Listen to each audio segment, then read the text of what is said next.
Estamos de volta com o Cidade Alerta Sergipe. Ontem demos uma denúncia gravíssima com o repórter Ícaro Novaes de uma médica que foi vítima de uma tentativa de estupro dentro da unidade de saúde de Lagarto. Ela fez esta denúncia.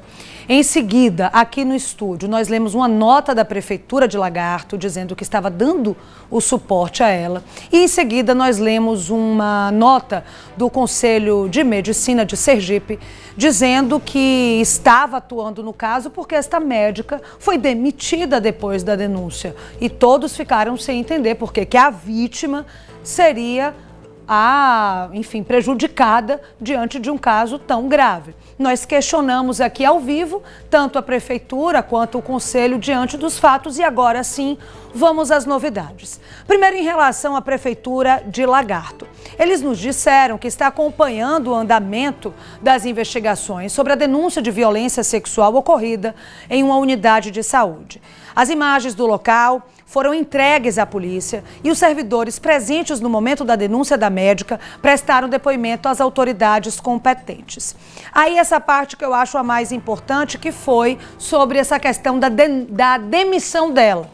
Então eles dizem o seguinte: esclarecemos ainda que a médica mencionada não era servidora do município, mas prestava serviços como PJ, pessoa jurídica, por meio de uma empresa contratada no início deste mês. A gestão... Aí vem a explicação. O que é que eles dizem? Que no início deste mês, a gestão municipal promoveu uma mudança no modelo de atendimento médico, substituindo o regime de plantões pela presença contínua dos profissionais nas unidades básicas de saúde. O objetivo, aproximar o médico da comunidade, fortalecer a saúde preventiva. Todos os médicos que atuavam apenas em regime de plantão foram desligados desse formato, entre eles a profissional citada, que já possuía outros vínculos e não pôde se adequar ao novo modelo. A Prefeitura diz ainda que essa decisão ocorreu antes da denúncia e não possui qualquer relação com o caso. A medida foi planejada para melhorar a qualidade do atendimento e reforçar a atenção básica em Lagarto. A gestão municipal segue colaborando com as autoridades policiais e cobrando celeridade na apuração. Pronto, é isso? Agora vamos a outro lado da história. Pronto. Com isso, ao vivo, Ícaro Novaes está comigo. Que temos, Ícaro? Uma prefeitura que diz, não, ela não foi demitida pela denúncia de tentativa de estupro. Ela já seria desligada porque não tinha como mais ali se encaixar no quadro de funcionários de acordo com o modelo novo da prefeitura. O que é, Ícaro, por favor, que o Conselho de Medicina de Sergipe tem a falar sobre esse caso, porque eles estiveram em Lagarto e tem um diagnóstico ruim para trazer, né? Boa noite.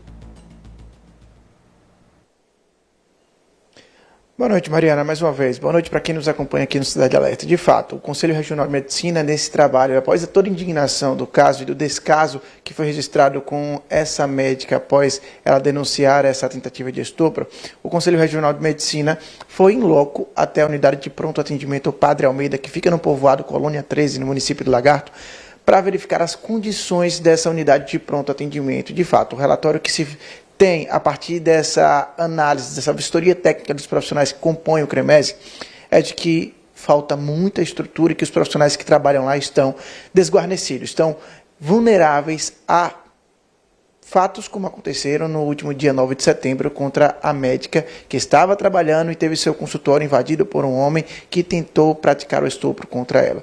Bom, quem vai explicar um pouquinho sobre essa vistoria e trazer mais alguns detalhes sobre esse caso é o presidente do próprio Conselho Regional de Medicina, o Gilvan Pinto Monteiro, está aqui comigo. Gilvan, boa noite primeiramente. A gente já recebeu a atualização da nota do município de Lagarto, justificando, por exemplo, a demissão dessa médica, que é uma informação que a gente trouxe aqui no Cidade Alerta ontem. Eles alegam que era uma demissão que já estava prevista e que ela só não conseguiu ficar trabalhando porque não se adequou às novas realidades colocadas ali naquela composição contratual que foi proposta pelo município. Só que essa demissão aconteceu no dia seguinte, após ela registrar o boletim de ocorrência sobre esse crime que ela sofreu dentro da unidade. Como é que o CREMESE enxergou toda essa situação e viu esse movimento do município, inclusive essa justificativa que é colocada agora. Boa noite mais uma vez, Gilvan.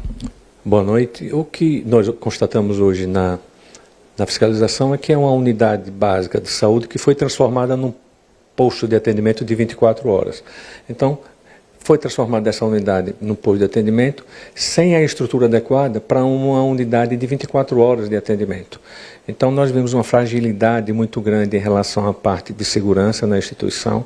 Nós vemos uma instituição, por exemplo, que tem uma sala de estabilização que não tem um respirador, uma instituição, um local que tem 2 médicos durante o dia, em alguns horários só tem 1 médico durante o dia, falaram que vão ajustar isso na próxima semana, com um volume grande de atendimento, principalmente durante o dia. À noite é um só, com a justificativa que cai o volume, mas um médico de plantão numa unidade de urgência para atender clínica médica, pediatria, cirurgia, obstetrícia, trauma, o que chegar é muito pouco, é uma exposição muito grande do profissional do ambiente de trabalho. Enfim, uma unidade que não tem registro no Conselho para funcionamento de 24 horas, um pronto atendimento de 24 horas, criou-se uma estrutura para tentar diminuir a demanda do HUL de lagarto. No entanto, não basta criar a estrutura, você tem que dar condições para que a população seja atendida com segurança e que o médico trabalhe com segurança também. Então, deixa muito a desejar como uma unidade de porta aberta para atendimento. Em relação à demissão, o Conselho não pode entrar nesse mérito de critério de admissão nem demissão de funcionário. O que é lamentável é que um profissional que teve essa tentativa de agressão sexual na véspera, no outro dia é demitido como se não tivesse acontecido nada. Isso é uma situação absurda em relação ao respeito ao profissional que foi agredido na unidade, né? E outra coisa também que chama atenção, você tem funcionários concursados, que tem um médico concursado lá, e você tem contratados por uma empresa, que é pessoa jurídica, mas interessante, os outros profissionais de saúde, eles são contratados pela CLT. O médico é pessoa jurídica, ou seja, amanhã você não está trabalhando mais aqui, é demitido. Então é assim que funciona o trabalho dos médicos, e essa é uma unidade que é um exemplo, mas não é exceção. A vulnerabilidade, a fragilidade do trabalho médico nessas unidades básicas do interior é absurdo.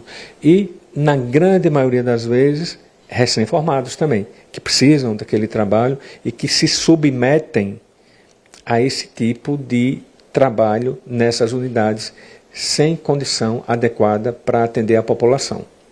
O Cremesi tem acompanhado essa profissional médica? Como é que está ela após todo esse fato, após também a demissão? Como é que tem sido esse contato com ela? Enquanto instituição, nós não temos esse contato direto com ela. O Dr. Elton, do sindicato, que teve o contato mais recente, mas o que eu tenho de informação é que é uma profissional que está extremamente abalada, não está trabalhando em nenhum local, né? E está precisando de apoio psicológico porque não tem condição de trabalhar. A respeito de todas essas irregularidades que foram verificadas, essa falta de estrutura verificadas nessa vistoria hoje, a partir desse compilado, o que o Cremesi faz, quais são os próximos passos em relação a toda essa deficiência que foi verificada em loco nessa vistoria de vocês hoje, Gilvan? Uma opção é fazer uma indicação de interdição ética da unidade.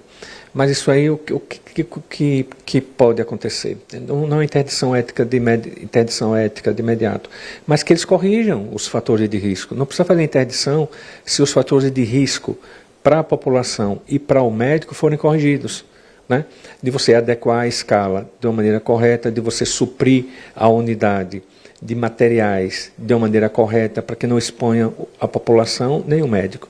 Então, o que a gente espera que com essa visita, essa fiscalização de hoje, que foi junto com o sindicato, com o Dr. Hugo do Sindicato dos Médicos, é que as orientações elas sejam cumpridas para diminuir o risco. Outra coisa, a classificação de risco é feita na porta do médico, do atendimento médico.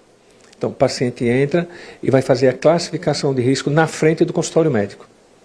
Quer dizer, é uma estrutura que foi adaptada para atender a população, mas de uma maneira que não é correta, porque uma coisa que precisa ficar bem claro para as pessoas que procuram essas unidades,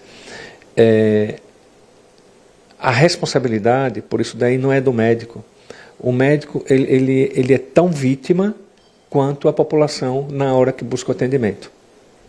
Muito obrigado pelas informações, Gilvan. A gente seguirá acompanhando esse caso para trazer os desdobramentos, inclusive sobre essa situação das deficiências lá na unidade de pronto atendimento. Mariana, é com você no estúdio. Muito obrigada, viu, Ícaro, pelas informações. Reforço o que eu disse ontem, assim, para a Prefeitura de Lagarto, para a própria médica e para o Conselho de Medicina aqui em Sergipe. Os nossos canais aqui estão abertos para qualquer novidade em relação a esse caso.